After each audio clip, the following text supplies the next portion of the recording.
Greetings everyone, I'm Mar. Once again, this is my opinion. As you can tell from the title, it is another review, and this is another Patreon request from my buddy John, Zero Cool. This is just a reminder at the top of the video. If you want to support the channel, you can join the Patreon down below, where you get to request topics for future videos such as this one, and you also get access to them early. If you just want to do a one-off and support the channel or make a one-off request, the PayPal link is also down below. Now, the film that's the topic of today's video is the 1990 creature feature Arachnophobia. Now, even though I've enjoyed this film for years, I don't think I've ever mentioned it on the channel at all. I mean, I've mentioned another 90s one, Tremors, I've mentioned some other ones, but I don't think I've ever talked about Arachnophobia, which is a shame. Because this is one of my favorite creature features of all time and one of my favorite films of 1990 and the 90s in general. It's one that I always think of when I think of this time period in film, even though it comes from the beginning of the decade. It is directed by Frank Marshall, who got a Saturn Award nomination for this film, and he also directed another film from the 90s that I have not seen in ages, but I remember loving, and I actually did see it in theaters, and that is Congo. He also got a Saturn Award nomination for that, in addition to a Razzie nomination, but you guys all know my thoughts on the Razzies for the most part. Frank only directed a couple other films. He's more prolific as a producer, and this is just a handful of the films that he produced. Raiders of the Lost Ark, Hook, Who Framed Roger Rabbit, Cape Fear, Indian in the Cupboard, and The Sixth Sense. So you notice there's a couple of those that he has an affiliation with Steven Spielberg, which is fitting because Steven Spielberg is one of the executive producers for this film. I should have known that since it says Amblin at the beginning, but it's one of those things like, yeah, just because Amblin's on there doesn't mean Spielberg is producing every single film, but he's the executive producer on this one. But from what I managed to gather, the only bit of stroke he flexed on the film was the casting of John Goodman, and that was one of his terms for being the executive producer. And there's a funny story attached to that, but I'll wait until later. Now, the plot of the film is it takes place in a small town of Canaima, which is a fictional town in California, probably more the suburb, rural area, so kind of like around where I live, but a little bit flatter. Our protagonist is a big city doctor, played by Jeff Daniels, named Ross Jennings. He's moving to the small town because he spent years living in San Francisco, and him and his wife have made a decision, you know what? We need to get the kids in a better setting, towns better, just less crime, more neighborly. And they move there, move into a farm, nice little place, and like, alright, this is a perfect place. Now, Jennings originally was going to take over as the town doctor, but the doctor decides not to retire, so now Jennings is in a pickle. As he's trying to figure out the whole thing with his practice, slowly people start dying. First it's his one and only patient. Then it is a kid out in the football field. Then the doctor dies. And as it goes on, Jennings starts to get his suspicions raised that maybe it's spiders, and it turns out it is spiders. It's not just any spider. It is the offspring of a spider that came from Venezuela that has very potent venom. When I say very potent, I mean you get bit like, what? Like that quick. Like super, super quick. And now it's up to Jennings and a few other people in town to find these spiders and kill them before they can spread out. Because where they lived in Venezuela, they were constrained by geography, but here, no such case. So now, race against time. One thing I did not know until I was doing the research for this video is that the original screenplay was 100% serious. And Daniel said it was formulaic and you could tell the lines were written by a computer. That sounds like such an actor line to say when they don't like how the dialogue is. The film went through many rewrites, and the screenwriters used Hitchcock. It doesn't say a specific film, but if you're going off of what Marshall said, that he used Hitchcock's Birds as a template, that's probably the main one they were using. But Hitchcock in general, because his more suspenseful films, you know, Psycho, Rear Window, they always do contain at least a little bit of comedy, but it's usually non-tone clashing, and it's usually of the darker variety, which I guess kind of explains my preclusion for preferring dark comedy. I mean, I remember seeing The Trouble with Harry as a kid, so that should tell you right there. And they also use Jaws, which of course kind of get in the fact that the Jennings are coming to a small town to escape something, and all of a sudden they're attacked by a freaking real life monster. And instead of a giant shark, it's venomous spiders. And they also added in Jennings' arachnophobia into it, which is a nice little play, because I have a feeling in the original script there probably was no mention of arachnophobia, but here, having our lead have arachnophobia adds another little thing, because he has a deadly fear of spiders to the point where he just freezes up. So for him having to overcome that, especially in the climax where he has to fight the lead spider in the basement with a flamethrower. Well, it's a homemade one, but still, same thing. He has to overcome his fear, and then, of course, having to deal with touching it and all that. It's like, oh, yeah, he's going to have to overcome that, his little personal thing. After that, he probably still has it, but in dire situations like this, he could probably overcome it. Now, the cast, this is a star-studded cast. I mean, the only big name that people would probably remember would be John Goodman, but Jeff Daniels would be a close second. Depends on who you ask. John Goodman, of course, is around the time he was doing Roseanne, so of course he's a big name there. Jeff Daniels, of course, is a few years before Dumb and Dumber. This was, I think, when he was mainly known for serious roles, and Dumb and Dumber was his first comic role. For this, the main film I can remember him from would be The Purple Rose of the Cairo, if I remember right. It's the Woody Allen film he did. I just remember that one because it's like, really, he's stepping out of the movie? Wow. That just stuck with me, and then when I found out what it was, I'm like, oh, it's a Woody Allen film. Interesting. We got Harley Jane Kozak playing Molly, Jennings' wife. We got Julian Sands playing Dr. Atherton. I remember him in an episode of SVU years later, so nice he still gets work. Of course, Stuart Pankin as Sheriff Lloyd. I remember, of course, Stuart, not only from this film, but also from The Dirt Bike Kid. There's a couple other ones, but those are the main ones. With Goodman, like I said earlier, his casting was one of Spielberg's terms for being an executive producer, but apparently when they were doing a pickup shot of Delbert, his character, driving his van, Spielberg had shotgun with him, and he was like, only we will know I was here. That sounds like such a Spielberg thing to do right there, and I can imagine what John was thinking, like, oh yeah, till I tell this story in an interview years later, yep. Now, Delbert, I don't remember if I mentioned him in my blue collar video I did a couple months ago as another Patreon request for John, but he's another good example of one if I didn't mention him. I mean, let's rock and roll then. That whole thing. In the end, when he comes in with the acid-esque stuff that he was using on the spiders. I say acid because they start to burn a little bit, so you know that whatever it is very, very potent. No wonder it's just his personal stock for giant emergencies only. And you can see why in the video game they made him the playable character, going around shooting spiders. Loosely based on the film, it looks like, but at least in a fun way. Now, the character of Lloyd, after one point where he drops off Atherton, he completely vanishes from the movie. This is one of those things I never really actively noticed until I was doing the notes. And then I'm looking at him like, yeah, he does kind of vanish from it. I mean, he said he's going to go get them, and then he's not there to help. I guess you could say in the final cut he's off screen doing some helping the kids and all that. Now, in an interview, Stewart said that Lloyd was supposed to die. And the scene where he died was filmed, but they cut it in editing. I don't know if it was for pacing or not wanting to show another character die this late in the film. Could be a little bit of both. Now, Stewart said that in it, Lloyd was bitten by one of the spiders, and then he crashed, which kind of makes sense. I mean, they're at the nest. He gets in the car, so it makes sense that one of them would stow away and then bite him. And, of course, to the fact that Lloyd is supposed to be the least likable of the main heroes, it would make sense they'd want to kill him off. But, it's not like Jaws, where it's Quint who's killed that late off in the film. His character makes sense to die. Here we already had Atherton die, the expert. So it's like, yeah, we don't really need anybody else to die. So I guess you could say it's a Hooper situation where at the last minute they decide to save him. Only difference is Hooper is a likable character who was unlikable, who died in the novel when he was unlikable. He's saved in the film when he's likable, but Lloyd is just like, he's a little unlikable depending on how you view his type of character. And they decided through editing just to spare him, but you could always make the conclusion that he dies off camera and we just never hear about it.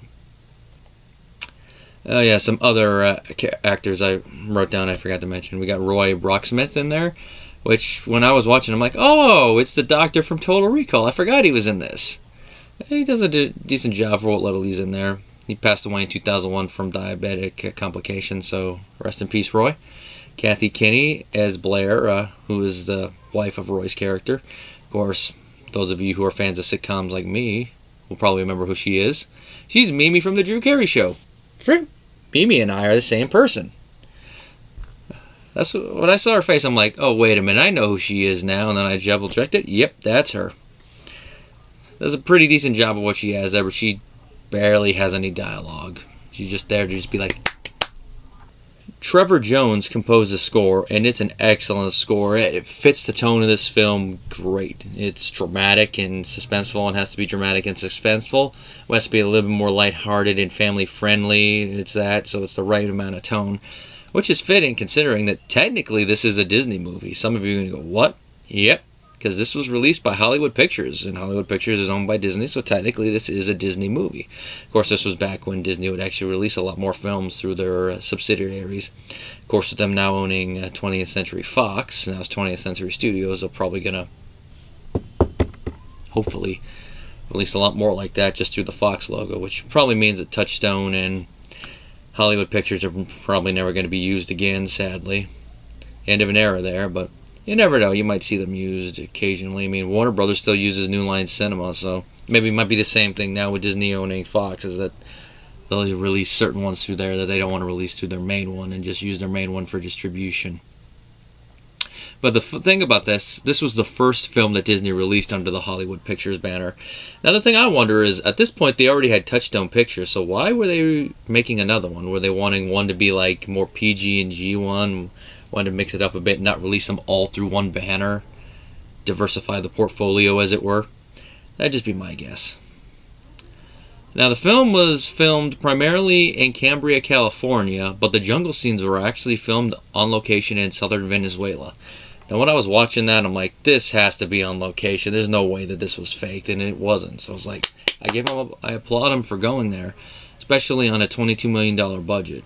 I don't know how much of that was filmed for the location shoot, but since only the opening part of the film is there, I guess they could kind of fake it. Who knows, maybe they only went there for the shots where you need to, and the rest of it was through movie magic. In case anyone's wondering, it made about $53 million, so by Hollywood accounting, it did turn a slight profit. Not as much as they probably would have liked, but through home video and rentals, it probably has made a lot more money in the intervening years, so definitely can wiggle room anywhere there, no matter how much they try. We made money! The animatronic General Spider was one of the first prop jobs by Mythbuster Jamie Heineman, and I have to applaud him. He did a good job with it, because there's moments where you could tell, yeah, that's probably the animatronic, but the way it moves is like, is that the animatronic or is that the real one? Because they did use real spiders in this film. Nowadays, they'd probably just use CGI and not bother using the real spiders, but that's one thing I'll have to applaud this film for, is that they took the time to use real spiders. Now, there is a history of that. I mean, Swarm does use real bees, but some of it makes it laughable. Jaws did work in real footage of a great white shark into a couple moments. It's mainly the part where it's going around the cage, which is, if I remember the story correctly, why later on, due to a mishap when they were filming that one, they decided to let Hooper live. And you can usually tell when it's a real shark versus the animatronic shark, because the proportions are a little bit more accurate and the movement isn't as stiff. Here, though, all real spiders, and there's two different kinds. The General Spider is played by Big Bob, as the director nicknamed him, the Goliath bird-eating spider, and all of his soldiers, who are hybrids, are played by Avondale spiders from New Zealand, which they had to import them, obviously, and of course they couldn't return them, and they had to keep importing them, of course, as spiders died. Of course, the ones that died didn't go to waste because they were used in scenes where dead spiders were called for, such as the ending when we see all the dead ones on the walls. So, luckily they were that, and they didn't actually kill the spiders intentionally for it. They also used a prop spider for other scenes, such as when Delbert sprays the crap out of a couple of the spiders. And of course, they also used water for those scenes, but since spiders don't really like water as much, they had to be very, very careful with it. Treat the spiders very delicately, like with the shower scene, which that was done. Like, okay, get the spider out of the water gently. Okay, you're fine, buddy. Which I know people don't like spiders, going to be really, but yeah, technically it's a film shoot, so to a degree they have to be careful with how they handle the spiders. They don't want PETA and all the other people getting mad. PETA, mad. And of course, since spiders can't be trained, they had to be manipulated ever so gently, like they used vibrating wires to get them to move. And of course, they would put lemon pledge wax in certain areas because spiders would refuse to walk on it because it's slippery. And they got the spiders to move pretty well, and the way that the spiders act in this film, you can definitely tell they're supposed to be more aggressive and all that. Combined with the camera angles on that, you really do get the character of each individual spider, especially the general. Like, the moment that comes to mind with him is the end of the movie when him and Jeff Daniels are having a little go around, and Daniels looks like he's finally going to succumb to the spider, and the spider's crawling up him. Basically, the spider equivalent of monologuing, since it's the thing like, I got you now, and I will bite you, and then I will drink your blood. It's implied by his body language, and the close-up shots on him, where you see all 8 of his eyes, and you see Jeff Daniels reflected in the eyes. Ooh, that's a great moment. That's probably the animatronic, because I don't think they'd be able to get that close on the spider without Big Bob rearing his fangs and like, get that out of my face! No paparazzi for you! But just that shot, oh, that's a good shot. If I could find a photo of that, I might use that as a thumbnail for this video. Which, speaking of that Big Bob basement fight, that was filmed at the end of production. Every actor except Jeff Daniels was gone, and it took 2 weeks of 13-hour days to film that. And 2 of those days alone, Jeff Daniels spent pinned under a 250-pound wine rack. And just looking at that scene with how it's shot, how it's filmed and all that, and edited together, it was worth those 2 weeks. I have to give him applause for that, because that's the perfect climax to this film. And of course, it also shows where they took note from Jaws, where it's the main protagonist one-on-one with the monster villain, and he does kill it. And I guess you could say him using the nail gun, spoiler alert, to kill Big Bob is Jeff Daniels' smile, you son of a bitch moment. He doesn't really say anything like that before he shoots. It's afterwards he's like, good shot. And I like how they integrate the nail gun into the story earlier, and then you're like, what's he going to use? And you see the nail gun and you're like, oh, here it comes. Boom! And then, of course, killing the nest. The way they describe the spider species in this movie is interesting too. Now, obviously, it is the sci-fi element of it, because a house spider and an undiscovered species of tarantula like Big Bob are not going to be breed compatible. So we're going into the ancient Greek version of events when it comes to how matings work with crossbreeding. But for the film, you let it go and you're like, alright, it works because the film says it works. But even with that, you could kind of think of a fan reason, like, hey, maybe the reason that Big Bob was able to mate is because he's in isolation. They developed something to where they can somehow match the genetic material of other spiders. It's weird. It's one of those things that, like, there's got to be some reason for it to work. And either way it does, and spiders are pretty scary. The humor throughout the film pretty good, and like Delbert's character, his little score and all that, and like, oh yep, I'm bad. You know, Lloyd getting picked on a little bit in the latter half of the movie. Little bits and pieces of dialogue here and there. Some of the lines that they throw in there, like, that's a little dark. Like when the older doctor gets bit, he's like, felt like a damn cougar. It's a little humorous, but kind of balances with what's going on. Of course, the shower scene. You know, it's mainly shot, of course, supposed to be a teen, but it's like, you don't film a scene like that without it being a little humorous or thinking it's going to be a little humor going around in there. There's plenty of other little moments sprint through in, like, oh yeah, the kid's friend that they make in town, you know, want to blow up a bullfrog? Stuff like that. And in conclusion, Arachnophobia is a fun, entertaining creature feature. The writing and acting for the main characters is spot on. You care about them. The way that they brought the main villain to life was pretty good, including the usage of the real spiders. The score and cinematography are excellent. The director definitely deserved that Saturn nomination for his work on the film. All the pieces of the mise en scène come together to make an excellent film. And it is a perfect time waster. And it's a time waster more than just it's one that can be very enjoyable. I know it's been released on Blu-ray, but I believe it's bare bones, which is a shame. There should be more interviews and stuff on there if there aren't. I'll have to look into that and all that. And this is one of those films that I have to admit I don't have in my collection yet, which I'm like, should have this in my collection. Should add it to my collection pretty soon. If you have not seen it, I definitely recommend it. You can rent it everywhere. You can rent it on Amazon. I watch it through Vudu, so you can watch it there. It's on a lot of TV channels a lot.